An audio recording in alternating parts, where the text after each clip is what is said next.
Zuzu, como está a vida agora? O pessoal do rádio já sabe. Perfeito. E o pessoal da TV não sabe. Que é um outro público. Vida está fantástica. A gente falava aqui nos bastidores que a vida ela é direcionada pelos gatilhos emocionais. Está tudo maravilhoso. Você recebe um TED, fica até feliz. Que alguém te enche o saco. Alguém vai lá e tirar você do controle. O que você faz? Liga o foice. Fala, eu sou melhor do que isso. Toca o barquinho, faz esse programa e traz convidados espetaculares. Este homem é o homem do dossiê, que a gente vai convidar agora para participar com a gente, diretamente nosso correspondente do outro lado do mundo, o garboso elaborador de dossiê, com vocês, Kim Paim. Fala, Kim. Professor Girafales. E aí, galera, beleza? Empolgadão? Como é que eu achei... Empolgado, empolgado, como sempre. Muito Show bom de bola. estar aqui com vocês. Eu achei que você estava aqui também no negócio aí dos... Você é conservador também, ô Kim? Eu sou da mamãe, eu sou de Deus, sou de Jesus, sou cristão. Acho que cristão é o que melhor me classifica. É isso aí, é isso aí. Mas você não tem assim uma... Porque hoje em dia é muito complicado, né? Porque tem...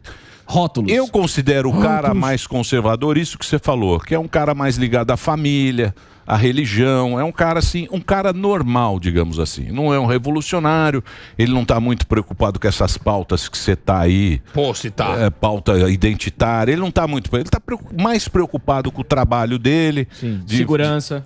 Isso, tem uma segurança. Tá. Para mim, esse é o cara conservador, que eu acho. Uma vida normal. Mas eu também sou burro, eu não entendo essas denominações que vocês dão. Ili-nili. Esses ili-nili e tal. Eu considero... E eu acho que a grande maioria das pessoas, ela tem isso. Ela pode ser louca há um tempo, Sim. Como agora tem essa turma do identitarismo. Certo. Mas na minha época eram os hippies. Perfeito. Woodstock. Os hippies da minha época eram o ili-nili da época. É isso aí. Que eram os caras que usavam umas roupas, tudo sujo. Tomava banho. Mas passou isso... E os hippies viram que os boletos começaram a chegar e hoje os hippies são todos conservadores. Fumava gererê. Tem alguns velhos que ficaram maconheiros, mas são ridículos, médicos. Sim. Fumando maconha. Em Marechal. Mas quando chega a conta, o boleto chega... E o boleto é enorme. Ele vai chegar. Aí o vovô Marofa... O boleto é inexorável. Aí você vira um conservador. Não sei se a minha análise está certa, Kim. Eu acho que eu tô com você, Emílio. Porque hoje em dia você vê esses rótulos, até como você falou, essa questão de hippie, como é que se via no passado, e hoje é o ele-nili, etc. É meio complicado, porque fica naquela, né? Quem é o dono do carimbo? Quem que carimba para falar, isso aqui é conservador, isso aqui não é conservador, isso é isso daquilo outro. Eu cheguei na conclusão seguinte, falo, cara, ó, eu tenho esses valores aqui, eu tenho esses princípios, eu tento não abrir mão deles assim em nenhum momento, tentar seguir o que pai, mãe ensinou, e no mais trabalhar para realmente assim, cara, vamos viver a vida, sabe? Eu não quero impor o que eu penso para ninguém, eu também não quero que ninguém tente impor o que eles pensam na minha vida, e a gente segue o barco, todo mundo feliz, todo mundo contente, sorridente, e vida que segue, sabe? Sem querer fazer grandes mudanças, podemos discutir sobre todos os assuntos, tem coisa que às vezes tem que ser revista, tentar melhorar um pouco, já tem coisa que fala, cara, isso aqui acho que a gente tá no melhor caminho, não tem para que rever, e toca o barco. Agora, realmente, hoje em dia, você vê que, principalmente dessa galera mais hippie, que era o hippie do passado, não é a turma mais revolucionária. É uma turma que parece que quer mudar, né, várias coisas, o funcionamento das sociedades, até a estrutura da família, para criar um novo normal, ou talvez assim, um que eles acham que é melhor, né, o progresso, dizem que são progressistas. Enfim, eu acho que eu tô com você na sua definição de conservador. Ô Kim, falando em progressista, a gente tava falando aqui antes de você entrar do Lula, né? Que o Lula tá falando bastante o Lula, e parece que a estratégia dos petistas, desde a época de quando colocaram o Alckmin como vice, parece que não tá vingando. E aí o Lula falando cada vez mais, porque muitos falaram isso, né? Vai deixar o Bolsonaro, a melhor estratégia pra ir contra o Bolsonaro é deixar o Bolsonaro falar. Só que isso aí tá revertendo pro Lula, porque quanto mais ele fala, mais o negócio começa a criar uma polêmica e as pessoas começam a ficar mais assustadas com o que ele tá falando. Qual a tua opinião? Você acha que essa estratégia, o Lula, ele vai ter que mudar, ele vai ter que ler o TP em vez de improvisar muito? Eu acho que sim, se deixarem o Lula falar, vai sair essas barbaridades, ele vai só revelar realmente o que ele pensa. Nas últimas horas teve até um vídeo que viralizou aí nas redes sociais do Leonardo Boff, que é um aliado histórico do Lula, do PT, ligado inclusive até questões religiosas, onde ele diz que ele conversa regularmente com o Lula e o Lula garantiu para ele que se ele chegasse à presidência, pela eleição ou de outro jeito, eu até fiquei me perguntando qual seria esse outro jeito que o Lula poderia se tornar o presidente, ele ia fazer uma revolução. Porque agora ele está no final da vida e agora ele quer deixar um legado aí. Ele vai vir para realmente ser radical. Vai ter até pode ter um discurso meio conciliatório, mas vai ser radical na hora de governar. E não é só apenas as falas do Lula também. Você pega até a prévia do programa de governo do Lula, que foi solta aí na imprensa, né? Divulgada, acho que todos os jornais divulgaram. São coisas assim, desde que vem sendo bastante veiculado, questão do teto de gastos, revogação da reforma trabalhista, diversos outros temas, mas, sei lá, eu parei para ler ela completa, né? São 90 itens. No item 23, por exemplo, está falando, a gente vai aqui visar a questão do controle de armas. Está lá bem claro. O item 90, regulação da mídia. Aí está falando questão da área de saúde. Aí fala da possibilidade da volta do Mais Médicos. Então, realmente, né, o Lulinha vem para ser mais do mesmo. Tudo que aconteceu no passado parece que foi pouco e agora não. Vamos com tudo. Vamos para cima, vamos revolucionar. Então, eu acho que está bem complicado. Eu fico me perguntando quem é que ainda vota no Lula, né? Quem considera essa possibilidade. Então, mas você acha, porque, porra, o PT tá há bastante tempo, hein? Sim. Dois do Lula, um da Dilma, 1,5 da Dilma, Fernando Henrique era meio canhoteiro também. Sim. Não, mas socialista. Na essência ele era. Isso, social-democracia, que é esses nomes que eles dão. Mas, Emílio, é importante... Mas o que eu acho é que isso aí não pega mais. Pega. Talvez pega para quem é muito jovem. Emílio, isso pra quem que eu ia falar. É muito jovem. A gente viu a formatura... Mas o Brasil tá ficando velho. O Kim viu a formatura da galera levantando bandeira do PT. Formatura de direito. Não, mas todo mundo tem o direito de levantar a bandeira que quiser. Eu falo o discurso. Mas eu tô analisando pega ou não pega? Eu falo velho. Não, eu falo o discurso é muito velho. Sim. É muito antigo. Esse discurso é o mesmo de 90. Do Lula lá brilha uma estrela. Brilha uma estrela. Eles cantaram isso. E Lula teve tempo de tentar claro. revolucionar o próprio discurso. O que você acha, Kim? Cara, eu acho que não dá para negar. Vai ter essa parcela da população, sempre assim 1/3, 25%, vai ter uma parcela da população que tem ideias mais ligadas à esquerda. Se ela concorda 100% com Lula ou não, aí são outros 500, mas vai ter. Eu às vezes me preocupo mais com aquele eleitor que está no centro, que está indeciso, fala assim, não vou votar, sei lá, não gosto de Bolsonaro, política econômica do Bolsonaro tá ruim, tá isso, tá aquilo, outro. E tem um tema assim que vira e mexe, eu sempre acabo comentando, até quando eu tô gravando vídeos, para mim é um dos melhores exemplos para entender o Brasil. Principalmente assim para aquele cara que tá preocupado com o dia a dia, sabe? Ele pagar as contas dele, ter uma vida bacana e fácil, que é a questão que envolve saneamento básico. O Brasil é um país que a população não tem amplo acesso a água e esgoto. Água, inclusive, eu sou do Nordeste, né, da Bahia, a seca realmente é um problema real que vem até melhorando. Mas você pega a questão do marco do saneamento. O governo federal, ele fez o projeto, enviou para o Legislativo, passou na Câmara, né, com trancos e barrancos.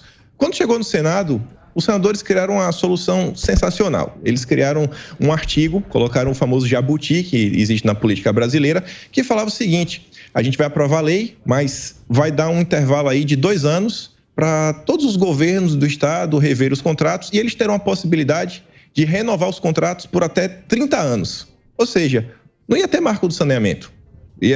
Porque as empresas estatais iriam renovar os contratos, os governadores, ia continuar tudo na mesma.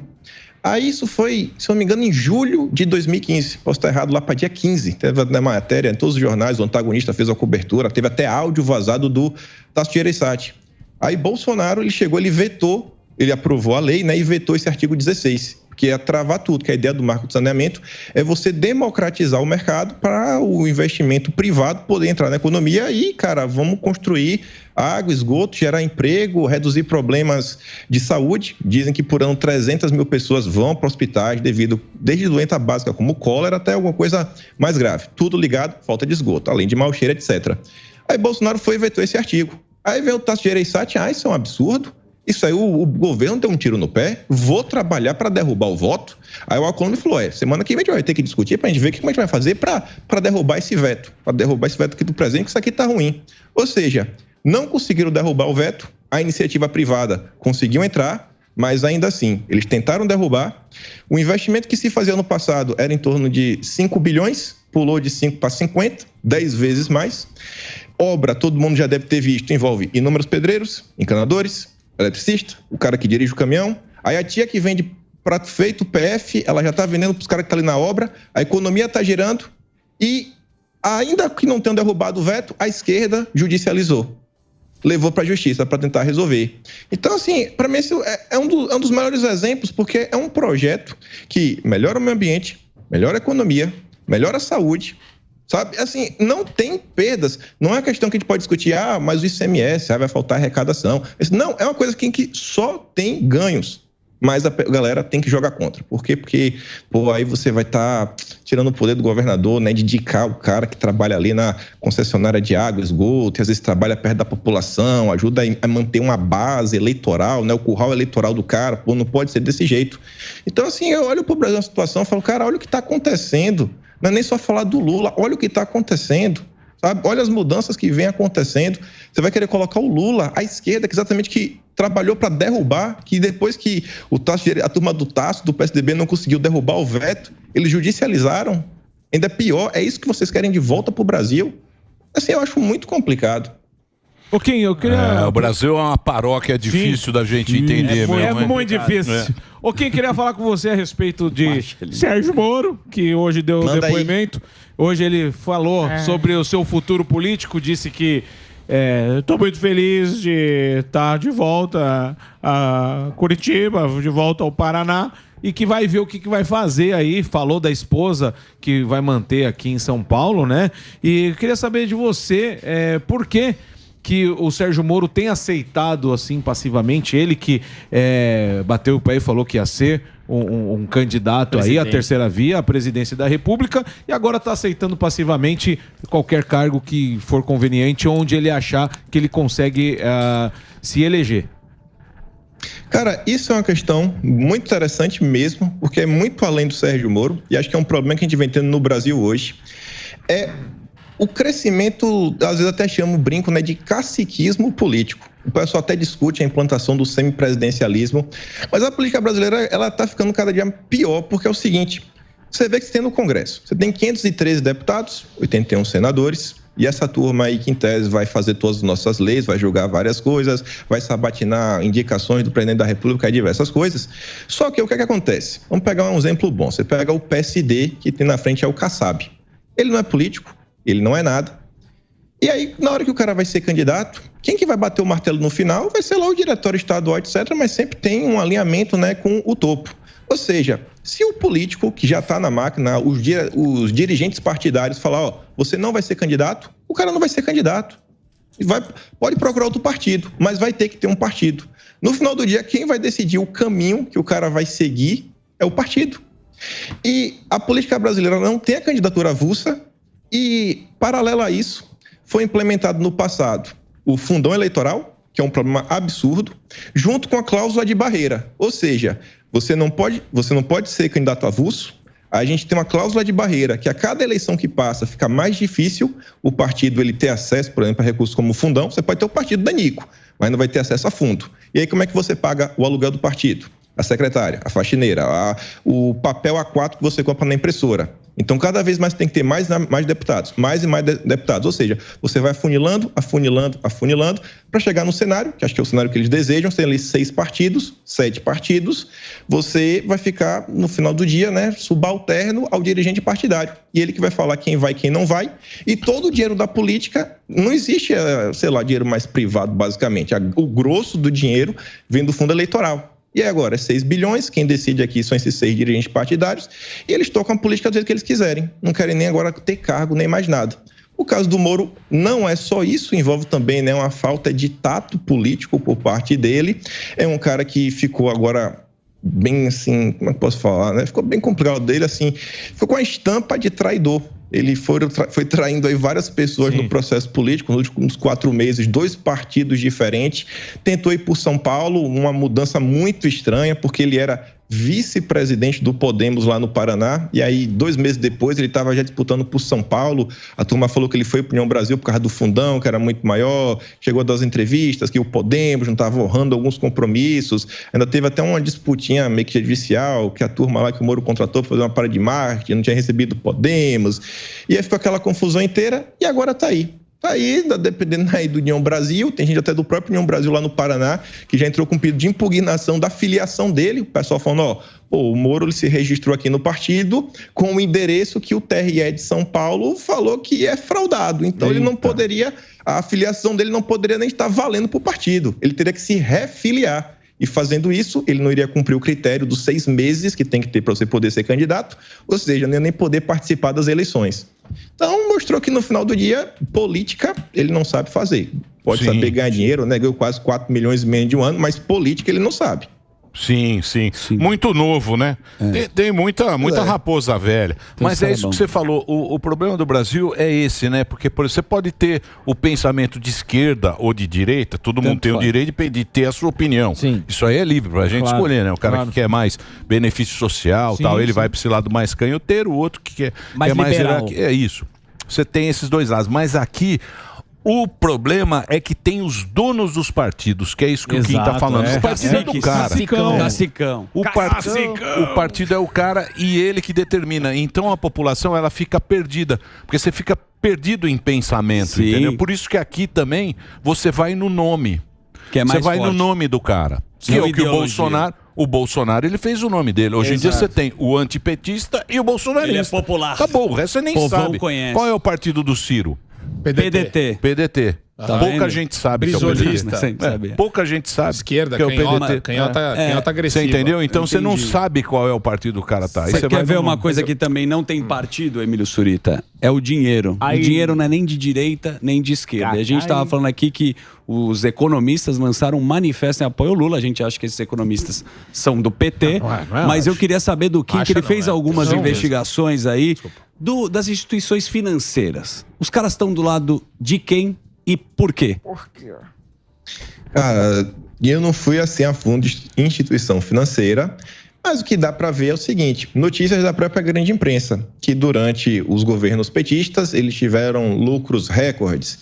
Teve a medida atual do governo, o pessoal comenta, não sei até que ponto isso realmente pode ser uma verdade absoluta, mas que assim que os banqueiros poderiam ter ficado também chateados com a questão do PIX, que acaba perdendo aquelas taxazinhas, né, num TED, um DOC, que fazia aqui, fazia acolá, o cara não recebe mais. Dizem aí que os bancos deixaram de arrecadar 30 bilhões. Agora, o que a gente realmente conseguiu ver nos últimos dias, e aí gerou uma confusão grande, foi o Guilherme Benchimol, da XP, que foi se encontrar com Lula. E aí ele, quando foi questionado, ele falou que isso daí é pragmatismo e sensatez. Então, assim, eu acho uma postura muito complicada. E não se contentou com isso, depois levaram lá o Alexandre Padilha, que é deputado pelo PT, para também discursar dentro da XP, um grupo seletíssimo, 20 pessoas apenas, né, os melhores dos melhores dos melhores. E a gente fica se perguntando, cara, o que é que esse pessoal aqui está discutindo, né? A gente sabe como é o PT já deve estar pensando no ministério, fazendo isso, fazendo aquilo outro, e não só existem cargos, né, assim, no Planalto, no Congresso, você fala, sei lá, tem ali a CVM, pode ter algum problema, fala, e aí, se o Lula voltar, a gente vai resolver esse problema? Tem umas coisas aqui que a gente tem que arbitrar. E aí, a gente arbitra, não arbitra? O Lula vai tocar o barco de que forma? Isso é meio complicado, né? Fico assim me olhando o que é que passa na cabeça desse pessoal. Inclusive, quando saiu uma pesquisa recente aí da XP e PESP, mostrando que o Lula era, segundo os entrevistados, era mais honesto que o Bolsonaro. Essa é maravilhoso. Essa pesquisa é maravilhosa. Criativo. Não, essa pesquisa... Eles são os criativos. Essa pesquisa foi muito boa. Essa eu nunca tinha visto na minha vida. É o break pra rádio? Break pra rádio? Então, break pra rede Jovem Pan. A gente continua na TV até 2 da tarde aqui na programação da TV Jovem Pan. Vai lá, Reginaldo. Pim, pom, pum. Muito bem. Superman. A XP, inclusive, teve uma pesquisa, não divulgou, deu um rolo aí. Era essa? Não era essa. É uma outra de intenção de votos. Não divulgou, eles estão com um problema. Eu não faço parte da XP, com muitos acreditam que sim. Então eu não tenho a menor ideia do que está acontecendo. Mas você sabe o que acontece? Já foi corretor. Eu sei o que acontece. Entendi. O que acontece? O que os caras têm medo? O quê? O que os caras têm medo agora é disso aqui, ó. Celuba. Celubazinho. Porque é o seguinte, antigamente, como é que o político fazia? Ele dava uma pro santo, outra pro diabo. Isso. Exatamente. Discurso lindo. Ele ia lá, ele dava... Ele se protegia. Então, ele se protegia, ele dava o dinheiro pra esquerda esquerda e pra direita. Quem Bate com as ganhasse, duas. quem ganhasse, ele queria ser amigo do governo, Isso. amigo do poder. Aí ele tinha um monte de benefícios. Amigo do reino. Isso. Aí o que acontece? Hoje em dia as pessoas pedem para que todo mundo se posicione. Se explique. E o cara, como é que ele vai fazer? Ele fala, não, ele faz a pesquisa, aí o cara entra e fala, opa, alguma coisa tem aí. Aí ferra o cara. Então, por isso que o cara quer o controle. Lógico. Porque Mas alguma hora alguém vai escorregar. Mas, Quem Emílio, controla tá na você frente. não viu? Você vai dar uma escorregadinha. Isso aqui Maior acabou arma. com o mundo. Sim, isso é verdade. Acabou Ou melhorou com aquele- também, porque você William, expõe não. o cara que Aquele mundo que conhecíamos. Isso, Melhor, do charuto não, nas escuras. Aquele mundo que conhecíamos. clube do charuto. O clube lá do STF, da tem turma só antiga. Blue Label, Acabou. Royal Salute. A gente tá conversando agora com o Kim, que está na Austrália. Austrália. E Ele ele mora- mesmo consegue. Ele mora na Austrália. Hoje ele é um cara que ele tem a mesma relevância que o William Bonner. É isso que eu ia falar. O William exatamente. Bonner que tava Por quê? chorando recentemente. Isso. Falando Então- que não é mais como era antes. Então, esse controle é que perderam. Agora, se isso vai ser bom ou se vai ser ruim, não sei. Mas então, Não sei. Um O dos futuro, temas do o controle Kim, vai que ser até ruim. o Zuckerman provocou antes de ele estar aqui, é mídia contra a liberdade de expressão. A mídia já escolheu o lado dela, então essa é a pergunta que eu queria fazer, Kim. Você acha que a mídia está contra a própria liberdade de expressão? E se sim, ela de que lado tá? Sabe, eu acho que a mídia, ela tem uma agenda mais ligada à esquerda. Pra mim isso aí é inegável. Tem algumas coisas absurdas. Hoje mesmo eu vi uma matéria que me deixou triste. Triste mesmo assim, não falar de Bolsonaro, não falar nada disso. Matéria, não vou nem falar o jornal pra não criar muita confusão, mas entrevistava, colocava manchetes assim, falando de um ator, de um grande novela aí que tá passando na TV, também não vou nem citar a emissora, que o cara tá torcendo, ele sabe que é pecado, mas tá torcendo pro relacionamento entre irmãos dar certo. Cara, assim, eu acho que tem que ter um certo limite, sabe? Até pra linha editorial, falar, cara, beleza, assim, ó, relacionamento entre irmãos, isso tá errado. Isso tá errado, cara. Tá muito errado. Tá muito errado mesmo. E você não posta apenas no jornal, faz tweet com isso para divulgar a matéria, etc. Sabe, o que é que vocês estão querendo tentar normalizar?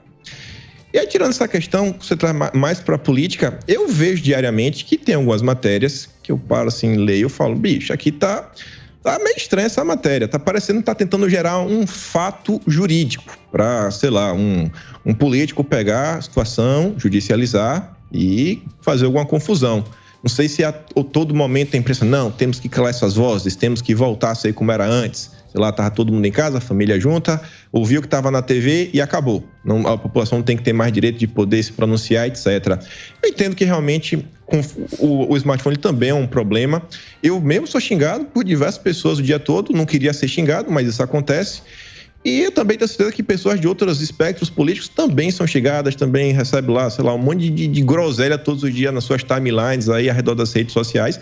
Existe um problema real. Agora sim, como é que a gente vai lidar com esse problema? É aquela história, a famosa história, né? A gente não pode matar a vaca para matar o piolho. Tem que dar um jeito aqui, não. Tira o piolho, que é o problema, vamos deixar a vaca intacta. Tem que ter um pouco de liberdade para as pessoas se expressarem. Ninguém é obrigado a concordar com tudo, sabe? Não é porque o perfil é verificado, é um iluminado, é uma grande emissora de TV que não erra. Inclusive, teve uma emissora aí que errou, teve que pagar acho que 150 mil para um funcionário, depois teve outro erro aí também com a ex-jornalista que também pagou nas últimas 48 horas. Ela erra, né? Não é fake news, não é mentira, etc.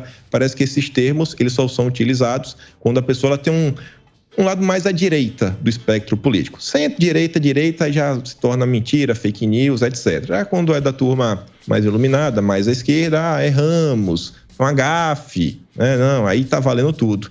Mas eu acho que hoje sim existe uma tentativa de pelo menos suprimir parte do debate. Eu posso fazer uma pergunta para o Kim? Pois não, meu querido Superman. A militância, ela tá acontecendo, Kim, e eu percebo que existe uma espécie de radicalismo que tem aumentado de algumas pessoas que causa espécie, né? Algumas pessoas um pouco até meio... parece cartoon, parece desenho, né? De tão loucas que elas ficaram. E o nome dele é Marco Antônio Villa. O Marco Antônio Villa fez um vídeo falando que todos que estavam no CPEC são fascistas e nazistas. Ele fez um vídeo recentemente falando exatamente isso, nesses termos. É verdade. E eu acho engraçado. Você estava lá, Você né? estava lá. Eu tava. Não sabe nada. Mas o que eu acho bizarro, Kim, é que o pessoal acaba entrando nessa câmara de ressonância maluca porque a imprensa fica toda hora falando Bolsonaro ameaça a democracia, existe um golpe em curso, querendo sugerir, querendo dar essa ideia de que existe alguma trama por parte do governo. Ao que você atribui isso, a esse papel da imprensa sujo de querer ficar buscando teoria conspiratória e depois acusa o pessoal da direita de conspirador? Eu acho que a gente está em um ano eleitoral e eu acho que é válido todo mundo ter os seus candidatos. E agora sim, alguns métodos para você conseguir fazer com que o seu candidato vença, eu não sou muito a favor, né? Eu não vou pegar essa questão, porque essas questões são bem complicadas, sabe? Já tá levando fascismo, nazismo, Deus é mais. Mas pra você é uma questão que, pra gente dar risada, pra dar uma descontraída, você vê, todo mundo conhece o Cacai. Todo mundo sabe. Cacai. Pelo amor de Deus, pô, o Cacai, lendário. Assim, aí você pega o maior jornal do Brasil. Advogado grita fora Bolsonaro. Advogado. Aí quando você pô, o Cacai, bicho. Cacai. Para de tentar dar uma relevância como se fosse... Não é um advogado, é o Cacai. É um advogado lulista. Você pega aí, dá os méritos. A Veja merece, porque a Veja pelo menos foi mais honesta, colocou na manchete. Advogado ligado ao petismo grita fora Bolsonaro. Você fala, pô, faz mais sentido ainda. Agora, quem deu a melhor matéria foi a revista Fórum, que é uma página de esquerda que botou Cacai grita fora Bolsonaro. Pronto, relatou um fato de forma bem clara, mas você vê, é o tempo todo, sabe? É aquela narrativazinha mole, não, olha só o que está acontecendo, o ataque, Bolsonaro, tá atacando a democracia, isso, aquilo, outro, mas olha, esse cara aqui é o democrata, o Lula é o democrata, sabe? Você escolher Bolsonaro, escolher o caos, escolher o Lula, escolher a democracia, é texto atrás de texto, tentando justificar isso daí. A Vera Magalhães, Verinha, escreveu no passado aí, quando o Lula se aproximou do Pércio Arida, um dos pais do Plano Real, agora não faltam mais motivos para os liberais criticarem o Lula. Agora o Lula, meu amigo, vai ter o Pércio Arida perto dele. Aí passou um tempo, ele falou, só conversei uma vez com a Luiz Mercadante, me tira de problema, etc. Mas, uma pequena aproximação, pronto, o Lula agora já tem que ser aceito por todo mundo. Então você vê que, pelo menos eu vejo, existe uma certa tentativa de emplacar um candidato. Acho válido. Eu só fico bem preocupado quando passa do ponto, igual a questão do Vila, né? Todo mundo que está no evento é eletricista, é taxista. Aí tá esculhambando. Completamente. Mas eu acho que o povo vê. A gente subestima muito. Exatamente. A gente subestima muito a inteligência da população. Exato. A gente acha que a população tem os grupos. Isso. Eu tenho o meu grupo. Qual é? Muito bem. Venha com fake news. Mas eu vou lá no Instituto. Vem, mas eu não sou trouxa. Eu vou lá e checo. Você vê, checo a informação. Mas hoje em dia, se você quiser saber da notícia, tem que correr atrás. Ou então você tem o Kim Paim, que faz o dossiê. Que faz dossiês e vai atrás, mano. Ô Kim, eu queria agradecer sua participação, sempre muito elegante aí diretamente da Austrália, você que está atendendo a gente essa hora da noite, gostaria que você sempre participasse aqui. Eu que agradeço, prazer total. Emílio, eu acompanho, você falando aí de família, etc, cara. É isso, mano. Cara, momentos família, todo mundo em casa, né, já foi na casa da avó, etc, que era aquele sofá meio quebrado, aquelas coisas improvisadas. Família brasileira comum. Lá em casa eu lembro que a sala de TV, né, entre aspas, era uma cama antiga, que a minha mãe só botou um forro diferente no colchão. Eu lembro, cara, era domingo de lei. Eu e minha irmã, dando risada, assistindo Pânico. É o velho Pânico. Mas esse é outro. É sensacional. Você já não tá mais com a gente. Eu tava lá na época, o Zuckerman no beijo na boca, o tapa na cara. Era outro personagem. Aquilo lá é papai que fazia. Isso. Aquele programa machista, misógino, sexista, misógino. Hétero top. Não, agora estamos em desconstrução. Agora a gente tá no Namastê do Dória. Namastê e Pombinha. Isso. Olha só. Ô Kim, obrigado aí pela sua participação. O Instagram do Kim, para quem quiser acompanhar, é um dos caras mais importantes aí de rede social, é o Kim. Vídeos. Você entra lá, @Kim Paim. Para quem tá no rádio, Kim com K e Paim com M no final. Isso é o nosso Paim. Obrigado, viu, Kim? Valeu, galera. Valeu, um abraço para você. Ele é muito bom, Kim. Ele faz... Belo bigodeiro. Não, é um cara que... Professor Girafales. Fala só não dá, eu não se emociona. Ele passa informação. Ele é bom. Não é aquele cara Aí a turma fica puta com ele. Agora, você vê, né, bicho, como mudou, né? Antigamente... Era o William Bond do Tigrão. Antigamente é o William Bond. O William Bond dominava. Você falava com o William Bond e era o William Bond. E ele era o Tigrão. Você falava, pô, ele falou... Heraldo Peroca. Isso, o Peroca tá... Heraldo Peroca. Heraldo Peroca dominava.